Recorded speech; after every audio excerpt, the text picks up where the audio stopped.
Hello नमस्कार साथियों। स्वागत है आपका आपके अपने चैनल माई स्टेनो वॉरियर्स में। शुरू करते हैं रामधारी खंड 2 प्रतिलेखन 100 शब्द प्रति मिनट। डिक्टेशन स्टार्ट होगी 5 सेकंड बाद। स्टार्ट।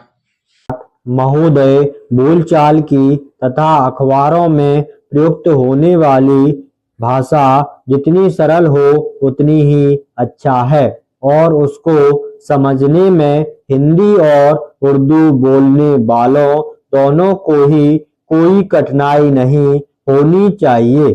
वही भाषा ठीक चलेगी। मैं उत्तर भारत के लोगों से जहाँ हिंदी अथवा हिंदुस्तानी बोली जाती है, यही कहना चाहता हूँ कि यदि वे चाहते हैं कि हिंदी अथवा हिंदुस्तानी सारे भारत वर्ष में चले तो उनको हिंदी भाषियों को अपने साथ लेने का प्रयास करना चाहिए, क्योंकि वे जिस भाषा को नहीं अपनाते वह सारे देश की भाषा नहीं हो सकती।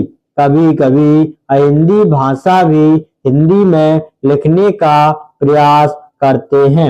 यदि उनकी हिंदी के व्याकरण की दृष्टि से जांची जाए तो हिंदी भाषी उसे स्वीकार नहीं करेंगे। मैं उनसे यह भी कहना चाहता हूँ कि उन्हें यह समझ लेना चाहिए कि केवल हिंदी भाषा में ही नहीं बल्कि उसे व्याकरण में भी इतना हेरफेर करना पड़ेगा कि दूसरी भाषाओं के मुहावरे हिंदी भाषा में खप सकें। भाषा तभी विकसित हो सकती है। मैं आशा करता हूँ कि भाषा के इस प्रश्न को सांप्रदायिक रूप नहीं दिया जाएगा। उसे एक बार सांप्रदायिकता का रूप दे देने पर उसका उसमें से निकलना कठिन हो जाएगा। इसलिए आवश्यकता इस बात की है कि हम इस प्रश्न को सांप्रदायिकता से परे केवल एक भाषा के रूप में देखें। और भाषा का अर्थ यह है कि अपनी भावनाओं और अपने विचारों को उसी के द्वारा दूसरों तक पहुंचा जा सके। यदि राष्ट्रभाषा ऐसी भाषा बना दी गई जिसे कुछ ही लोग समझें तो हमारी समस्या हल नहीं हो सकती। हमें संकीर्ण विचारों से दूर रहना चाहिए।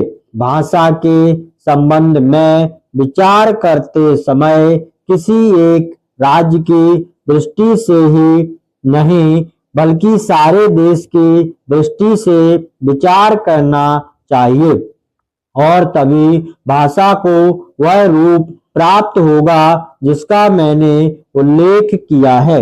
महात्मा गांधी देश में उस भाषा को चलाना चाहते थे जिसे वह कभी हिंदुस्तानी अथवा कभी हिंदी कहते थे। दोनों में कोई अंतर नहीं है। यदि ऐसी भाषा को जिसे सभी लोग समझ सकें हम हिंदी कहें या हिंदुस्तानी, उसमें कोई अंतर नहीं। मैं नहीं समझ पाता कि इसमें झगड़े की क्या बात है। एक दूसरा झगड़ा लिपि के बारे में भी है। हिंदुस्तानी, अरबी और नागरी दोनों लिपियों में लिखी जाती है। हमारे संविधान ने नागरी लिपि को ही माना है। इसमें जबरदस्ती की गुंजाइश नहीं है। यह खुशी की बात है। मगर हिंदुस्तान में जितने लोग बसते हैं हम उनके विचारों से अवगत होना चाहते हैं। यदि हम उनको समझना चाहते हैं तो हिंदुस्तान की जितनी लिपियां हैं उनको हमें सीखना होगा। दक्षिण वालों को हिंदी भाषा भाषियों से यही शिकायत रही है कि वे तो हिंदी सीखते हैं पर हिंदी वाले दक्षिण की भाषा कभी नहीं सीखते।